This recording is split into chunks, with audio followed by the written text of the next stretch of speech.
বৰ্তমান যি 6 জনগোষ্ঠী জনজাতি ক্ৰমে এতিয়া আমাৰ জনজাতিৰ ৰাইজক বিভিন্ন বিষয়ৰ আমাক ক্ষতিগ্ৰস্ত কৰাৰ যি পোহকতা কৰিছে এই বিষয়টো আমাক শংকিত কৰি পেলাইছে। চৰকাৰক আমি স্পষ্টকৈ আমি দাবী জনাব বিচাৰিছো, আমি 6 জনগোষ্ঠী জনজাতি ক্ৰমটো মানি ল'ব নোৱাৰো আৰু মানি নলওঁ, এই কথা কিন্তু চৰকাৰে বুজি পোৱাটো ভাল।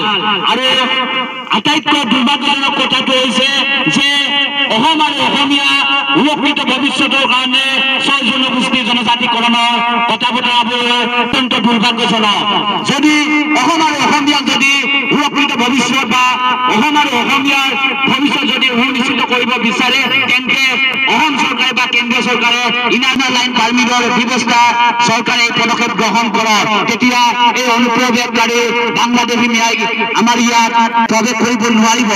কিন্তু জনজাতিসকলক ধ্বংস কৰি পেলাই অসম আৰু অসমীয়াৰ ভৱিষ্যত সুৰক্ষিত কৰিম বুলি কথা বতৰাবোৰ গ্ৰহণযোগ্য হ'ব নোৱাৰে আৰু কোনোদিনে আমি এই কথা বতৰা আমি গ্ৰহণ নকৰো।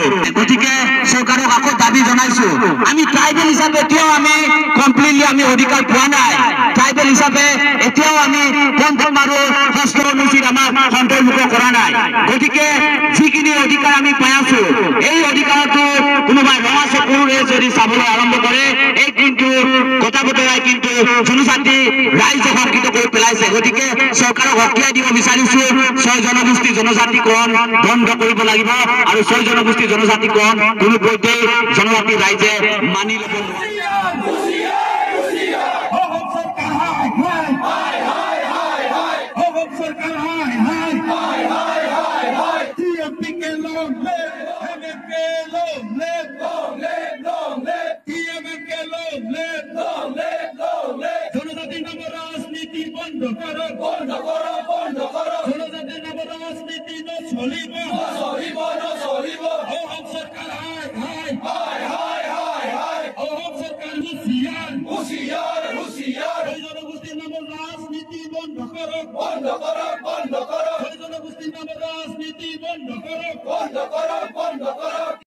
রাজনীতি নচলিব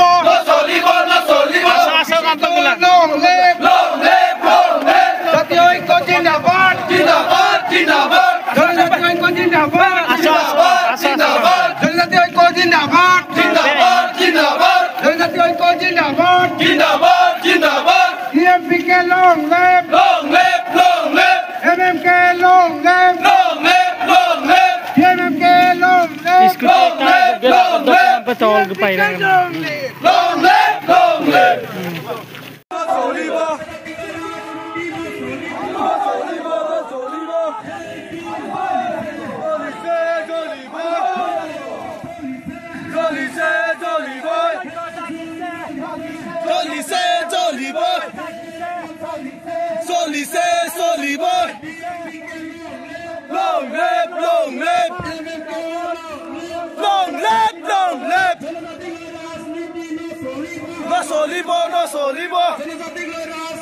No solibo.